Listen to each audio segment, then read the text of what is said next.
Monsieur Ousseynou Keita, vous êtes un responsable politique du Parti socialiste à Thiès et membre du Benno Bokk Yakaar. Pouvez-vous revenir un peu sur le référendum qui a eu de quelque temps là? Oui, bon, disons que pour Benno Bokk Yakaar, le référendum s'est bien passé parce que nous étions évidemment pour le oui et finalement le oui l'a remporté à Thiès, et même dans tout le pays. Donc ça a été une victoire de Benno Bokk Yakaar, une victoire des Sénégalais parce qu'en réalité il s'agissait d'un référendum sur un certain nombre de points qui tous contribuent à renforcer, à raffermir la démocratie dans notre pays. Donc je pense que c'est une belle victoire et une bonne victoire pour le président d'abord, pour Benno et également pour le pays. Comment interprétez-vous les résultats de Thiès? Non, je pense que les résultats de Thiès, ce qu'il faut noter... La commune. Au niveau de la commune, nous avons fait d'excellents résultats parce que très souvent, depuis que nous avons commencé à organiser des élections avec Idriss-Seck l'a toujours largement remporté au niveau du département, mais plus particulièrement au niveau de la commune. Et cette fois-ci, ce que tout le monde a constaté, c'est que ça s'est rétréci comme une peau de chagrin. Et je dois dire que ceci a fait d'ailleurs que nous avons remporté le département. Parce que c'est les résultats de la commune qui ont contribué à la victoire au niveau départemental. Donc je pense que c'est positif pour Thiès, même si on peut noter que toujours dans la commune, il nous devance de quelques points. Mais je pense que c'est le champ du signe et que de toutes les façons, les prochaines élections, Benno Bokk Yakaar l'emportera. Évidemment, si nous arrivons à maintenir la dynamique unitaire, donc écrits, mais de manière en tout cas générale, il y a eu une dynamique unitaire qui a été bénéfique pour Benno Bokk Yakaar et qui a contribué justement à asseoir cette assise victorieuse.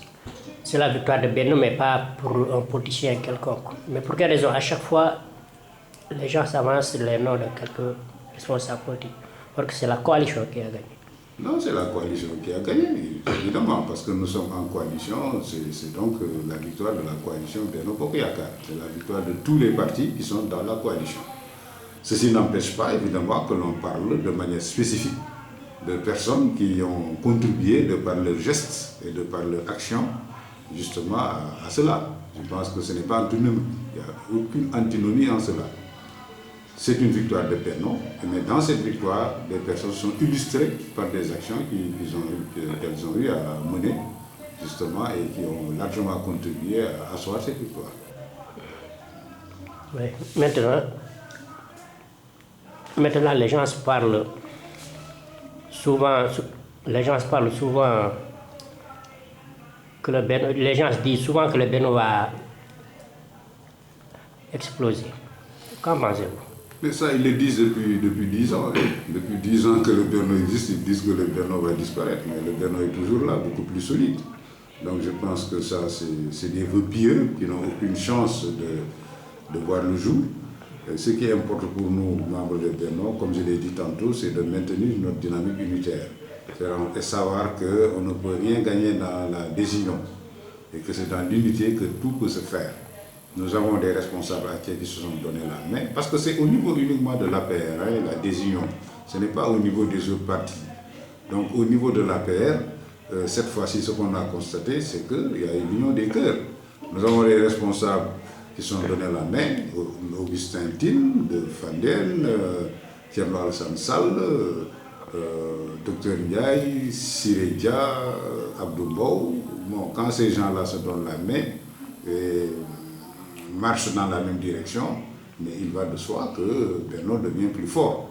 Même si les autres partis sont unis et si les autres partis ne connaissent pas de vagues, si au sein du parti au pouvoir, c'est-à-dire l'APR, il y a des grincements de dents ou des comportements, en tout cas, répréhensibles, mais à partir de ce moment, ça se répercute alors sur le comportement global de Benno Bokk Yakaar et les résultats ne peuvent être que négatifs.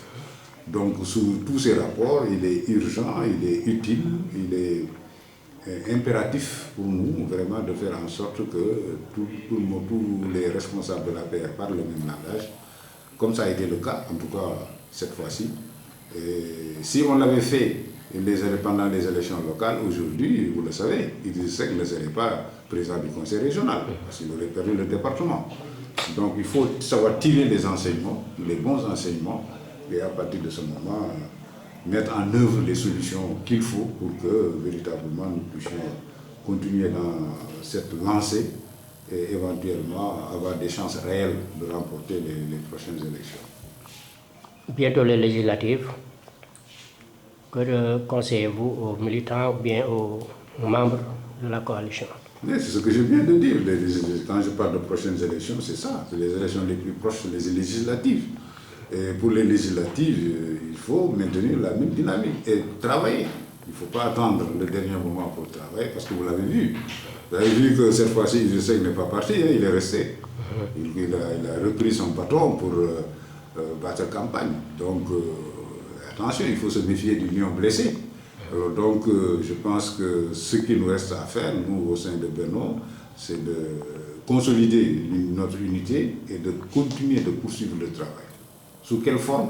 Maintenant, il faudrait que les responsables de Benno se réunissent pour définir, en tout cas, les conditions dans lesquelles le travail va se poursuivre, alors pour que nous ne soyons pas pris au dépourvu dans un an. Souhaitez-vous être dans la liste des députés? Bon, ça, vous savez, moi, je ne suis pas un politicien professionnel. Hein.